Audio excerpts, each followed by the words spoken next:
Steve, you said you felt good going into this game. Did you think this was just an energy level situation? Was a loss of confidence? Just generally, what would you explain this to me? I didn't like our first half with the turnovers. I think we had 10, and that's the key to the whole series is our ball security. And so the 10 turnovers in the first half got us off to a rough start. With that said, we're down 2 going into the fourth. And I thought the key play was the 4-point play to start the quarter. And that's on us as a staff. We've got to be we got to make sure they're matched up. And, they just threw it. We didn't guard Van Vliet. They threw it up the floor, and he knocks it down and gets the free throw. And it felt like a game-changing play because, it's, like I said, 2-point game. We're right where we need to be despite not having played very well and turned it over quite a bit. Steve, do you see a common thread or commonality with the turnovers? Such a big issue? Is there something that's similar between them? Or? We have the 3 wins in this series. We're averaging, I think, 10 or 11 turnovers. So it's just we're in a rush. We got to slow down a little bit. With that being said, I mean, there was the 4-point play, but I think you guys missed like 14 of 15 shots in the fourth quarter. What happened offensively, would you say, during that stretch? Well, they were in a zone. They played Adams quite a bit, and he's at the center of that zone, kind of a 2-1-2. I thought we got some good looks against the zone. But then once they pulled away by 10 or 12, it was easier for them to run us off the line. We had a lot of openings, but they were using their length to run us off the 3-point line, knowing that we had to make threes to get back in it. And I thought they did a good job of kind of running us off the line and keeping us from, knocking down threes to get us back in the game. It would kind of seem outside looking in that you guys, your issues are not being able to solve this zone, but from some of your answers, it sounds like you feel okay about what you're getting against it. I mean, do you go to Game 7, believing that you can? Like, how much change do you think is needed against the zone, or not? How much change? Yeah, how you're attacking it, personnel, whatever. Yeah, I mean, it's, playing zone offense is really about getting the ball to open space and then filling behind the play and moving the ball. And like I said, we've had a lot of good zone possessions in this series. And I thought we had some tonight, but, I think we'll do a better job in Game 7. We've got another tape to watch, and, we'll see some things. But, it's definitely been a factor. Adams was fantastic tonight. 31 minutes, probably the most he's played, in a couple of years. But he was so effective that Ime kept him out there, and they controlled the game while he was out there. We fouled him, and then they got a couple of rebounds after his missed free throws too. So that wasn't very effective ultimately. So we got some things that we can clean up. We got a Game 7 though, and we're excited about that. Coach, 37 from 90 from the field, 15 for 49 from beyond the arc. Do you think fatigue played a role in that? No, I don't think fatigue was a factor. Obviously, Game 7, maybe everything's on the table. Everything's on the table for Game 7, for sure. Yeah, given some of the struggles maybe some of the other guys are having, even taking a shot, but definitely making them, I know it would be a lot to ask a guy who hadn't played a lot. Is Jonathan Kuminga on the table to play? 100% he's on the table. This. We've kind of found a formula here in the latter part of the season, and we've stayed with that formula to start the series up 3-1. Things are going well, and then obviously the last 2 games have gone very poorly. We have to assess everything and lineup combinations, starters, all of that we have to assess, and we feel like we've got a great chance to go down there and win Game 7. Steve, as the Rockets kept answering your comebacks, it looked like certain guys were starting to show signs of frustration. Draymond, Pods. I mean, is that an issue for you guys right now, just trying to stay together? Staying together will not be an issue. This team has been connected and has been through everything. There's no question the frustration tonight set in. I could see it, the body language. We can't have that. We can't afford that in Game 7. We've got to stay tight whole way through. And like I said, I like our chances. I've seen what this group can do over the years. We've been in a lot of Game 7s, I believe, and had a lot of success. Jimmy Butler is Jimmy Butler. I mean, he's been in, all of these games and is one of the clutch performers in the league. So we'll get ready. We'll regroup and be ready to roll. Van Vliet has been super hot past few games. What have you seen defensively against him, and what could you guys change to? Well, we started Gary because of Fred. The last 2 games, he was 12 for 18 from 3. Tonight, I got hot again, 6 for 9. Tonight, it felt like offensive boards and kickouts. I thought we handled the pick and roll stuff much better than last game, and so it didn't feel like he was getting his threes on, on pick and roll action. It was more, second chance opportunities. They got some offensive boards, kicked it out. They had 19 points off second chance. I think he had a couple threes off those. Steve, you've played 5 Game 7s in the Steph era. I think 4 of them with you. Anything from those games that you can use as sort of lessons and reminders? And how? I mean, it's a pretty quick turnaround to after 2 disappointing losses. Yeah. What's the challenge in sort of mentally recharging in 48 hours for your season's on the line? That's the goal. That's the key, right? Starts right now. Players, getting hydrated and getting their rest tonight, and coaches figuring out, what our adjustments will be, and we'll get on the plane tomorrow and we'll be ready to go. I can tell you, our guys are going to be excited, and as I said, I have every confidence that they can get this done. And can you describe briefly sort of how the vibe's different in Game 7? I mean, there's obviously intensity through all these series, but when it gets to Game 7, what's that like? It just feels slower. It feels like most Game 7s are kind of rock fights. There's a different vibe. There's a nervous vibe with the home crowd, and there's just a sense of, all right, we're finally here. It's been 2 weeks, and both teams throwing haymakers at each other and all that, and that's why people love watching them at home. Game 7s are special, and they're fun to be a part of. Quentin had, I think, 5 fouls in 17 minutes. It seemed like they were kind of going at him a little bit. How difficult are you seeing this series kind of become for him in the way that they're kind of attacking him?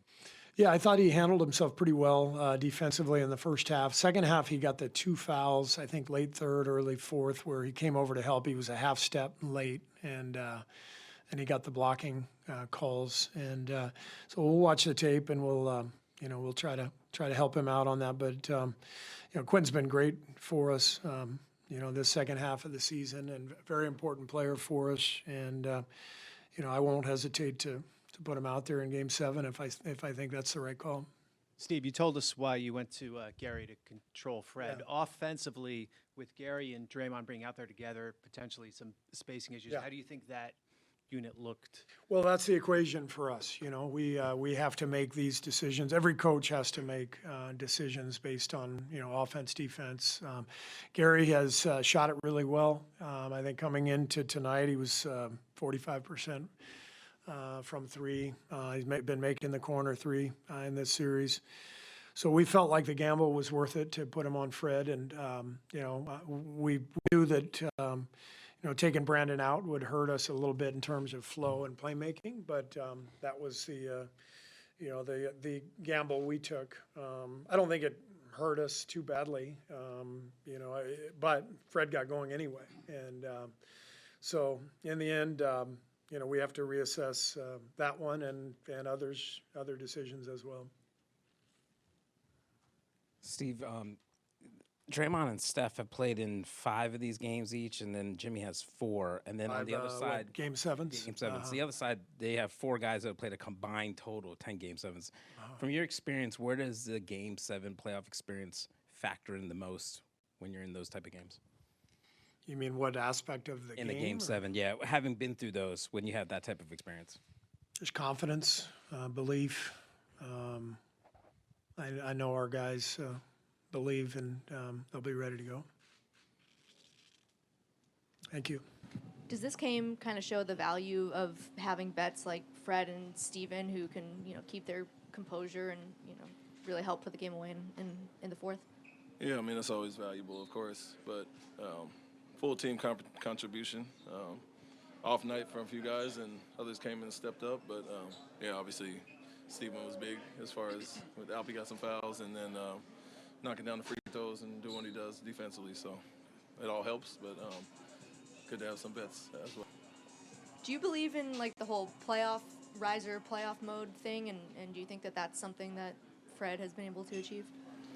Yeah, I mean, I think people, especially veterans, know the urgency of the playoffs, and it gets monotonous at times through a regular season, and so sometimes pace themselves, saves themselves for the right moment, and obviously Fred came out not shooting his best, and he's had some really good stretches lately, and so he knows what it is. He's been a champion, been there, done that, and so wouldn't expect anything less than that from him. Coach, in 6 games, you've seen just about every version of this Warriors team. To have that kind of spirit coming down from a 3-1 to tie it up at 3-3, I think that's been a theme for this team all year, but how was it from your vantage point, in this kind of environment tonight? Oh, it was good. It was fine. I think, we knew they were going to come out aggressive, and for us it was do more of the same, more of what we've done. Defense travels, our physicality and our awareness has improved throughout the series, and in general, I think our young guys aren't really fazed by things. They just continue to play through it, and like you guys mentioned, they have really good veterans that steady them at times. And so, for us, it was just continue to do what we did to get here. Even in the games that we lost, we didn't play our best. We played the average game at best, and there were some one-possession games. And when we've played good basketball, we've had some blowouts. And so that bodes well, knowing that we can kind of ramp it up there. And if you just have an average or above-average game, you'll be in good shape. Coach, coming into this game, the previous 2 games, Fred has shot like 67% from 3 or close to it. Do you expect them to continue sort of devoting so much to shutting down Jalen Green and kind of letting Fred do his thing?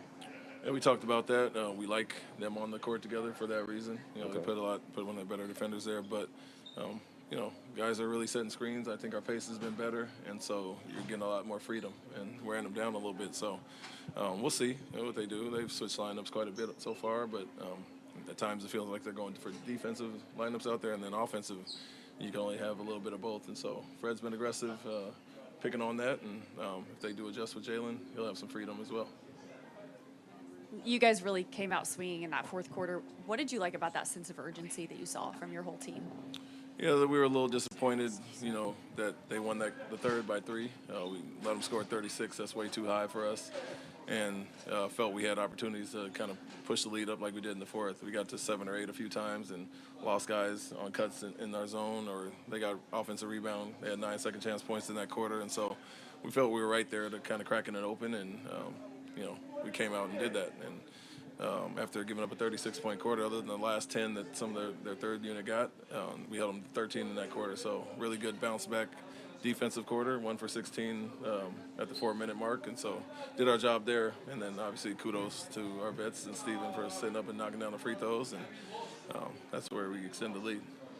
Like they've done earlier in the series, they fouled Steven to try to get you to take him out, and you didn't budge. Could you just kind of talk about that chess move and your decision to stick with Steven? Yeah, I mean, it's time and score situation.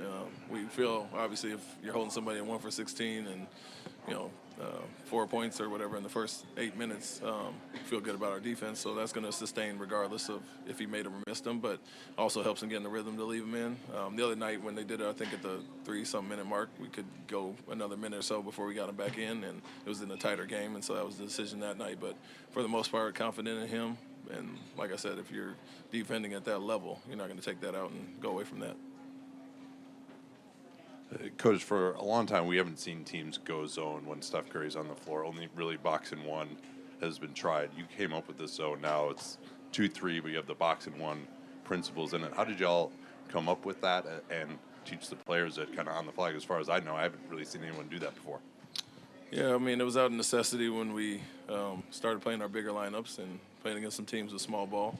And so we wanted to, protect some matchups there. But the communication is probably even better in our zone than in man-to-man. And obviously we're dominant with our size. We put Jabari at the 3 in a bigger lineup there, and so we don't have a lot of cross matches or mismatches. And I've gone to it and saw that it worked. And like I said, I think Alpi and some of those guys are kind of feel some comfort with having Steven and some bigger lineups in there as well. So out of necessity, honestly, not a lot of teams are playing double big lineups, and we like what it does. Our activity up top is great, and then the principles with obviously Curry and recognizing where he is in the zone. It takes a lot of communication, and if you stay with him, we fill the spots behind it. Coach, there was a period in the fourth quarter you talked about where I think the Warriors missed 15 of 16 shots. What was the key defensively in terms of staying aggressive and staying within that scheme? Yeah, locating Curry was a big part. Giving up the shots that we wanted to the guys, and we knew if we rebounded better than we did in the third quarter, we limited them to one shot, we get out and run. They did some of the fouling, so they got into the bonus early and kind of slowed the pace down where we could set our defense as well. And like I said, Steven knocked those down. But I think our awareness on Curry, our communication, sometimes you have two on them and everybody else has to scramble. But if they're going to play a certain defensive lineups, they're going to have some weak links offensively out there, that will live with the shots, and that paid off tonight. Coach, with games 3 and 4 in this building, we're pretty emotional a lot after the whistle stuff. Seems like that stuff has kind of gone away now. You guys have just played basketball these last couple of games. Is that something you guys talked about just as a group, just to cut out the extracurricular stuff and just play? Yeah, well, it was a mantra going into the series. It was play through everything. It's going to be a physical game. Don't ask for anything. We want to be physical. So if the refs allow it, or that's how the style of the game is played, that favors us more often than not. And so, yeah, I think guys are past that point. There was some chippiness a few times here and there, but it seems like it's the norm every now and then in this game, in this series. And so I think guys are past that. They don't understand what's on the line and what to play through, and if they don't, I kind of remind them. Why do you think this communication is better in zone? Because you're matching. You don't have a man or a matchup. You have to more so cover an area, and obviously you want to recognize where certain players are as well. And so, it forces you to talk. You should do it at man-to-man with some of the switches as well, but there's less hesitation, and it does take them out of some of their sets as well. So, forces you to talk, and I would say more than anything, you're not chasing one guy around the whole time. Alpi is in the spot. He's handing guys off, and Fred and Amen and Jalen are really good up top. And so recognizing when to stay with Curry and guys or hand them off to our bigs, and you just have to be on point with the communication, especially in zone. Thank you. Wanna try to boast at what I look like. Keep them down, try to wear, I pull up long range. Jimmy with the heat, I'm on fire. It's NBA over here,